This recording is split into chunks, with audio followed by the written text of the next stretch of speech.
Hello everyone, আসসালামু আলাইকুম। সবাই কেমন আছেন? বাহিরে প্রচণ্ড বৃষ্টির কারণে কোথাও যেতে পারি না। আর আমারও সর্দি হয়েছে। সর্দিতে যেন কোনো কিছুই খেতে ভালো লাগে না। আমার বয়স শুনে বুঝতে পারছেন আমি একটু অসুস্থ।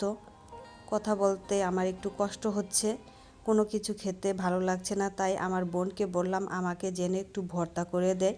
যেই কথা সেই কাজ, আমার জন্য আমার বোন ভর্তা বানাতে চলে আসলো।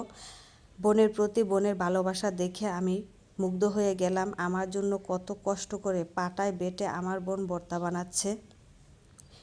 এই যে দেখুন, আমার বোন আমার জন্য কত রকমের ভর্তা বানিয়েছে। আমার বোনের মুখেই শুনুন। শুটকি, চিংড়ি, বেগুন, বাদাম, সিম, কালো জিরা আর এটা পাঁচমিশালি। এদিকে ভর্তা দিয়ে খাওয়ার জন্য আমার মা গরম গরম বউভাত বানিয়ে ফেলেছে। এমন বৃষ্টির দিনে দুপুরে গরম গরম বউভাতের সাথে ভর্তা দিয়ে খেতে অনেক বেশি ভালো লাগে। আর আমার যেহেতু একটু সর্দিতে একটু ঝাল ঝাল খেতে অনেক বেশি ভালো লাগছে।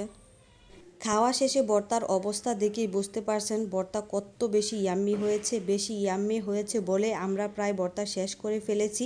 যাই হোক, বোনকে অনেক বেশি ধন্যবাদ। সবাই ভালো থাকবেন, সুস্থ থাকবেন। আল্লাহ হাফেজ।